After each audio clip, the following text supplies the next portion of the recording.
Ayon sa ulat ng Manila Bulletin, may humigit kumulang 25,000 basketball court sa buong Pilipinas. May sarili din tayong asosasyon para sa basketball, ang Philippine Basketball Association o PBA, na binubuo ng 12 koponang nagtutunggali. Sa bawat munisipyo, lungsod at barangay ay halos taon-taon din may paliga. Ilan lamang ito sa mga tanda ng labis na pagkahumaling ng mga Pilipino sa sport na basketball. Ngunit paano nga ba nakarating at ano ang kasaysayan ng basketball sa Pilipinas? Sa isang manyebeng araw noong Desyembre ng 1891, inimbento ng Canadian-American professor na si James Naismith ang isang larong gumagamit ng bola at pitch basket. Dahil sa nyebe at lamig, ito ang naisip na ipalaro ng profesor sa loob ng kanilang gymnasium.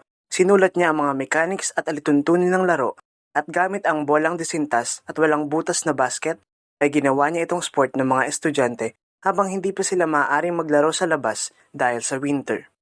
At sa tagpong iyon, isinilang ang larong basketball.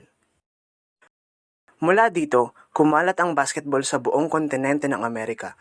Nagsimula sa mga basket hanggang pinalitan ito ng mga metal hoop. Mula sa 9 na manlalaro ay pinababa sa 5. Nabuo sa University of Kansas ang isa sa mga pinakaunang basketball team. Kumalat ang larong basketball sa bawat kolehiyo at universidad sa Canada at Estados Unidos at itinatag ang National Basketball League sa Amerika noong 1898. Sa kabilang banda ng kasaysayan, noong 1898, binenta ng Espanya ang Pilipinas sa mga Amerikano sa bisa ng Treaty of Paris at nagsimulang okupahin at kontrolin ng mga Amerikano ang pamahalaan at ekonomiya ng Pilipinas. Sa ilalim ng pamahalaang Amerikano, ipinakilala nila ang public school system sa bansa. Pagsapit ng 1910, dumating sa Pilipinas ang mga pinakaunang guro mula sa Amerika na nagturo ng basketball sa mga Pilipino. Ipinakilala nila sa mga estudyanteng Pilipino ang basketball bilang isang larong pambabae.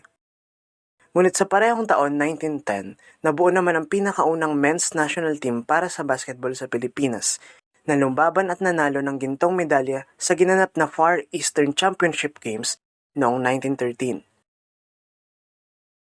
Pagsapit ng 1924, dahil sa kasikatan ng basketball sa bansa, itinatag sa Pilipinas ang National Collegiate Athletic Association o NCAA. Noong 1936, itinatag ang Basketball Association of the Philippines at sa parehong taon, naging miyembro ng FIBA o International Basketball Federation ang Pilipinas. At ipinanalo ng Pilipinas ang ika-5 pwesto para sa basketball sa 1936 Summer Olympic Games sa Germany at naging pinakaunang Asyanong bansa na nagkamit nito. Pagsapit ng 1938, itinayo sa bansa ang Manila Industrial and Commercial Athletic Association o MICAA na naging pinakaunang pribadong liga ng basketball sa bansa. Taong 1942, nagsimula ang pananakop ng mga Hapon sa Pilipinas sa kasagsagan ng ikalawang digmaang pandaigdig sa Pasipiko. Pagsapit ng 1945, sumuko ang mga Hapon at muling nadama ang kalayaan sa bansa. Isang taon ang nakaraan, Hulyo ng 1946, nakamit ng Pilipinas ang kalayaan mula sa mga Amerikano. Sa pag-alis ng mga Amerikano sa bansa, nagpatuloy at naging bahagi na ng kulturang Pilipino ang basketball. Noong 1951, nanalo ang Pilipinas ng gintong medalya para sa basketball sa Asian Games.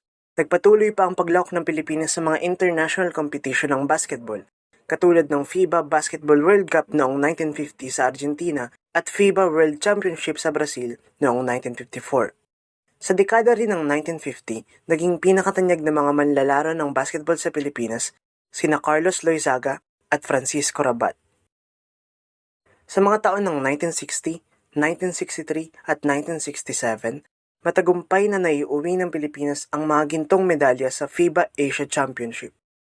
Noong 1963, itinadhanang ganapin sa Pilipinas ang ika-4 na FIBA World Championship, ngunit hindi pumayag si Nooy Pangulong Diosdado Macapagal na bigyan ng visa ang mga manlalarong mula sa mga komunistang bansa, katulad ng Yugoslavia at Soviet Union, kung kaya't inilipat na lamang sa Brazil ang pagdaraos ng kompetisyon. Noong dekada ng 1960s, ilan sa mga pinakatanyag na manlalaro ng basketball sa Pilipinas sina Carlos Badion, Narciso Bernardo at Ed Ocampo. Noong 1975, itinatag ang Philippine Basketball Association o PBA sa bansa at naging pinakaunang profesional na liga ng basketball sa Asia at ikalawa sa buong mundo kasunod ang NBA. Pagsapit ng 1978, muling itinadhana na sa Pilipinas ganapin ang FIBA World Championship at sa pagkakataong iyon ay natuloy ito at ang bansa ang naging pinakaunang Asyanong bansa na pagdausan ng kompetisyon. Sa mga dekada ng 1970 at 1980, ilan sa mga naging matunog na pangalan sa larangan ng basketball sa bansa, sina Bogs Adornado, Ricardo Brown, Hector Calma, Atoy Co, Ramon Fernandez, Samboy Lim, at Robert Jaworski. Pagsapit ng 1998, itinatag ang Metropolitan Basketball Association sa Pilipinas, ang pinakaunang liga sa bansa kung saan ang mga kupunan ay mga probinsya at lungsod sa halip na kumpanya tulad ng PBA. Ilan sa mga magkakatunggali sa liga ang Batangas Blades, Laguna Lakers, San Juan Knights, at Manila Metro Stars. Sa kasamaang palad, nagsara ang liga noong 2002 dahil sa pagkalugi. Noong 2006, itinatag ang Samahang Basketball ng Pilipinas na naging bagong tagapamahalan ng basketball sa bansa kapalit ng Basketball Association of the Philippines. Noong 2009, sa pangunguna ng Samahang Basketball ng Pilipinas, inalunsad ang kupunan ng Smart Gilas Pilipinas upang lumaban sa 2012 Olympics. Ngunit nabigo itong makapasok sa Olympics nang hindi mag-uwi ng medalya para sa FIBA Asia Championship noong 2011.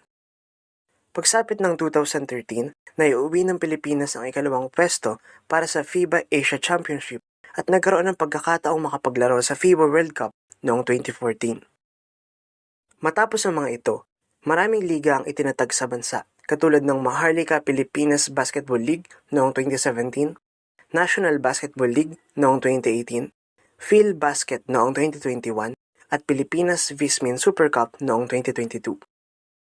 Nagkaroon din ng pagkakataong makapaglaro ang kupunang Gilas Pilipinas sa FIBA Basketball World Cup noong 2019 at 2023, kung saan noong 2023, isa ang bansa sa mga pinagdausan ng kompetisyon. Sa kasaysayan ng basketball sa Pilipinas, mababakas na matagal ng bahagi ang basketball sa ating kultura bilang mga Pilipino. Kung kaya't sa ang sulok man ng bansa, ay makikitang maraming Pilipino ang tumatangkilik sa sport na ito. Ipinakilala man ito ng mga dayuhan, ay matagal na itong naging bahagi ng ating pagkakakilanlan.